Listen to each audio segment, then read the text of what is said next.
More than 40 Air New Zealand flights have been cancelled this week as cabin crew prepare to go on strike over pay and conditions. This is for your long-haul international flights only. Every year, millions of people board an Air New Zealand flight and watch a safety video. They laugh, they pay attention, they land safely. What almost none of them know is how close this airline came to not existing at all. And what almost nobody in New Zealand talks about is the 6 words a Royal Commission judge used to describe what the airline did after 257 people died. Those 6 words changed New Zealand forever, and the airline fought them for decades. It didn't begin with a logo or a boardroom. It began with a flying boat.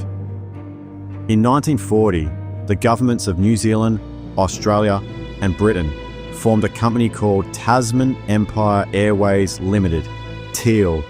On the 30th of April, a short Empire flying boat named Aotearoa lifted off Mechanics Bay in Auckland and headed for Sydney. 2 relics of that era are getting a new lease of life. The retired seaplanes are being lovingly restored by volunteers at Motat in Auckland. One now ready to go on display. Carrying 10 passengers, a cargo of mail, and a country's first real connection to the world by air. It took 9 hours. The world was at war. The route that was supposed to carry mail to England via the Mediterranean lasted 6 weeks before it became impossible to fly. A workaround was improvised through Singapore, Calcutta, and Cairo, threading through a world that was actively on fire. And through all of it, TEAL kept flying the Tasman. The flying boats became something people dressed up for. Women in hats and furs, men in suits and neckties. This was not the squeezed cattle class experience of the modern airport. This was an event. Food was cooked from scratch on board. The flying boats had 2 decks connected by a spiral staircase. Flying was something you talked about for years. The Koru route, from Auckland to Fiji, Samoa, the Cook Islands and Tahiti, became legendary. TEAL wasn't just connecting New Zealand to the world. It was defining what New Zealand looked like from the outside. Distant, extraordinary, worth the journey. By 1961, New Zealand owned TEAL outright. In 1965, the flying boats long gone, the company was renamed Air New Zealand. New routes, new jets, free for the first time to become what it wanted to be. What it wanted to be was the best airline in the Southern Hemisphere. For a while it was. Through the late 1960s and into the 1970s, Air New Zealand grew into a proper international carrier. Routes to Asia, routes to the United States, routes to London. The Koru on the tail fin, the sense that every flight was carrying a little piece of New Zealand with it to the rest of the world. In 1977, someone had an idea that seemed, at the time, like pure genius. Antarctica. New Zealand had a long connection with the continent. Scott and Shackleton had used it as a staging point. Ed Hillary had been there. Well, not many people can say they spend a relaxing Sunday over Antarctica, but that's exactly what one lucky group did yesterday. They witnessed the Great White Wilderness in style, and we went along for the thrilling ride. Why not offer sightseeing flights? Scenic tours over one of the last truly wild places on the planet, from the comfort of a DC-10. The flights were enormously popular. People queued for tickets, groups of friends, couples celebrating anniversaries, tourists who had saved for the experience. You flew down, looked out the window at the most remote landscape on Earth, and flew home. 11 flights had already completed without incident. The 12th was November 28, 1979. Flight TE901 left Auckland that morning with 237 passengers and 20 crew. The pilots were Captain Jim Collins and First Officer Greg Casson. Neither had flown the Antarctic route before, but both had been thoroughly briefed. The flight plan had been given to them. The route was fed into the aircraft's navigation computer. The DC-10 was one of the most sophisticated commercial aircraft in the world. What the pilots did not know was that the night before, someone in Air New Zealand's navigation department had quietly corrected what they believed was a minor error in the flight plan coordinates. The change moved the flight path 31 miles east of where it was supposed to be. Instead of flying down McMurdo Sound, over flat water and sea ice, with Mount Erebus well to the east. The computer was now directing the aircraft directly toward Ross Island, directly toward a volcano, 12,450 feet tall. The change was never communicated to the crew. At 12:49 p.m. New Zealand time, flying in conditions that aviation experts later described as a rare and disorienting phenomenon called sector whiteout, where cloud, ice and sky merge into a seamless white that makes terrain invisible from the air. Flight TE901 flew into the lower slopes of Mount Erebus at 447 meters above sea level. There were no survivors. The vertical stabilizer of the DC-10, the tail fin, with the Air New Zealand Koru logo clearly visible, was found in the snow. 31 years on, the families of those killed in the Mount Erebus disaster have visited Antarctica for the first time. Air New Zealand Flight 901 crashed into the mountain during a snowstorm in 1979. It became one of the most haunting images in New Zealand's history. The recovery operation was called Operation Overdue. 11 New Zealand police officers were flown to Antarctica. None of them had ever been there. One of them, a 22-year-old constable named Stu Layton, had never seen snow. He had been at police headquarters that same day, reviewing disaster victim identification procedures, alongside a senior sergeant who told him with total confidence, "We have never had to use these, and we never will." The next morning, Layton was on a plane to the ice.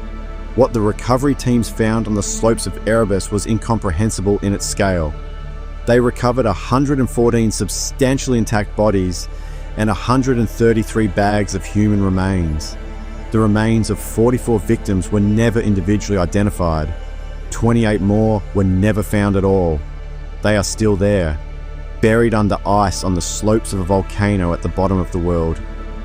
One young officer stood in the mortuary looking at rows and rows of bodies and found a way to keep going. He told himself that each person had suffered only one death, that for each of them, it was the same as a single fatal car accident. It just happened to all of them at the same time.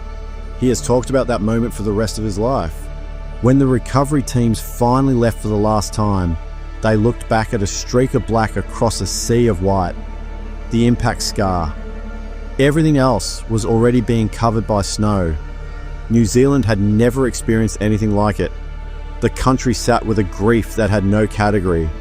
And then, into that grief, came a second blow. The official accident inquiry was led by New Zealand's Chief Inspector of Air Accidents, Ron Chippendale. His report concluded that the probable cause of the crash was pilot error. Captain Collins and First Officer Cusson had descended below the minimum safe altitude. The crash was their fault. The families of the dead were devastated. The families of the crew were destroyed. Maria Collins, the wife of Captain Jim Collins, refused to accept it. She was not going to let 257 deaths be hung around the necks of two men who had done nothing wrong. Public pressure led to a Royal Commission of Inquiry. The man appointed to run it was Justice Peter Mahon. What Mahon found was something that changed New Zealand's understanding of what had happened on that mountain. The pilots had not descended recklessly, they had been misled. The navigation computer had been silently reprogrammed the night before. Nobody had told them. The briefing material showed a route down McMurdo Sound. The coordinates in the computer pointed them at an active volcano. Mahon cleared the crew entirely, and then he went further. In his report, Mahon wrote that Air New Zealand's executives and management pilots had actively conspired to cover their errors up. They had coached witnesses. They had suppressed evidence. They had told investigators, and through them, the families of 257 dead people. A deliberate, coordinated series of untruths.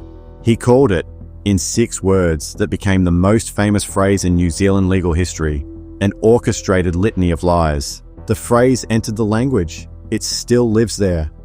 Air New Zealand fought back furiously.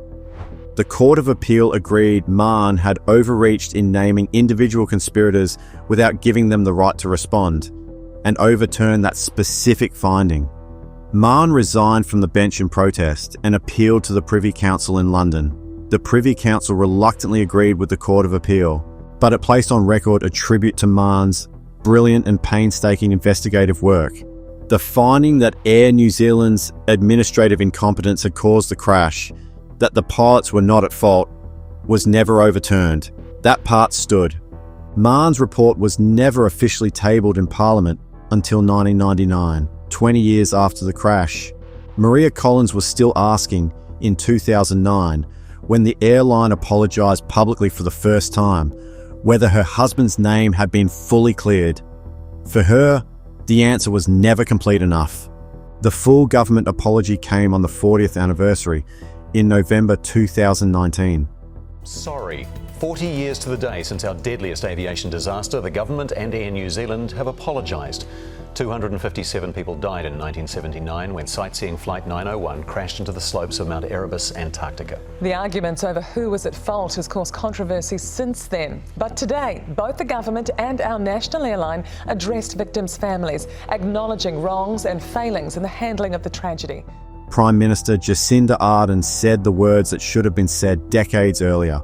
None of us will ever know what it of course feels like to lose family members in that way, or the grief that was compounded by the way the accident was treated in the aftermath. All I do know is that we have a responsibility to acknowledge what happened on that day. Almost all of the wreckage is still on the mountain. It will be there long after everyone who remembers that day is gone. Air New Zealand did not collapse after Erebus. The airline was too important, too embedded in the national infrastructure to be allowed to fail. But it carried the weight of what happened for years. The investigation changed senior management. The culture changed. The pride that had defined the airline in its early decades was replaced, for a long time, by something more careful and more guarded. The 1980s brought privatisation, but before that happened, the airline was forced to reckon with something uncomfortable happening inside its own walls. For years, Air New Zealand's female cabin crew had been passed over for promotion, paid less, treated as a different category of employee to their male colleagues. Some of them had been raising this for a long time. In 1988, they took it to the Equal Opportunities Tribunal and won. The tribunal found the airline had been blatantly and systematically discriminating against its female staff in both pay and promotion. The practices were ordered to end. What almost nobody remembers about that story is what happened to one of the women who complained. Her house was shot at. An unidentified gunman, no arrest, no explanation. A woman who had done nothing more than ask to be treated equally by her employer came home to find her house had been targeted. The airline and the union representing employees had both been unsympathetic to the complaints from the start. After the tribunal ruling, the discrimination ended. But the full cost of what those women endured to make that happen is a part of Air New Zealand's history that has quietly disappeared. In 1989, under major economic reforms, the government sold the airline to a consortium headed by Brierley Investments, with stakes held by Qantas, Japan Airlines and American Airlines. For the first time since 1961, Air New Zealand was not fully owned by the New Zealand public. Then came the ambition that nearly killed it. Air New Zealand set its sights on Australia. New Zealand carriers were supposed to get unlimited access to Australian domestic routes. Then, at the last minute, the Australian Transport Minister backed out. The only door left was Ansett, Australia's second largest airline, owned by News Corporation, starved of investment for years, and hemorrhaging money. Air New Zealand bought in 50% in 1995, then the other 50%, the entire airline, for 680 million Australian dollars. Every asset, every problem, every aging aircraft and unpaid bill that News Corporation had spent years ignoring. Ansett was losing $1.3 million a day. Then, on the 10th of September 2001, a man in New York named Mohammed Atta boarded American Airlines Flight 11. The next morning changed the world. It finished Ansett.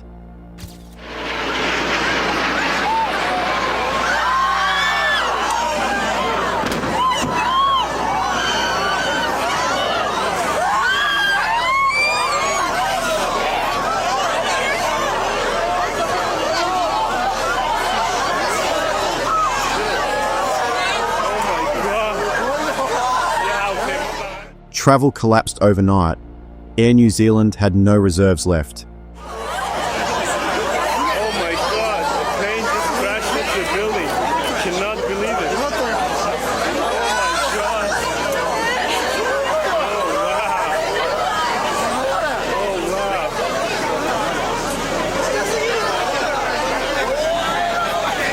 This is unbelievable.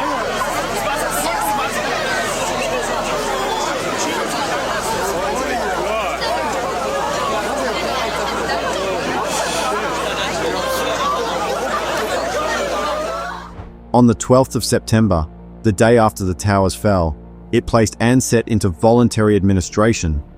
2 days later, Ansett ceased all operations. 16,000 people lost their jobs, the largest mass layoff in Australian history. Staff found out when they turned up for work and found the doors locked.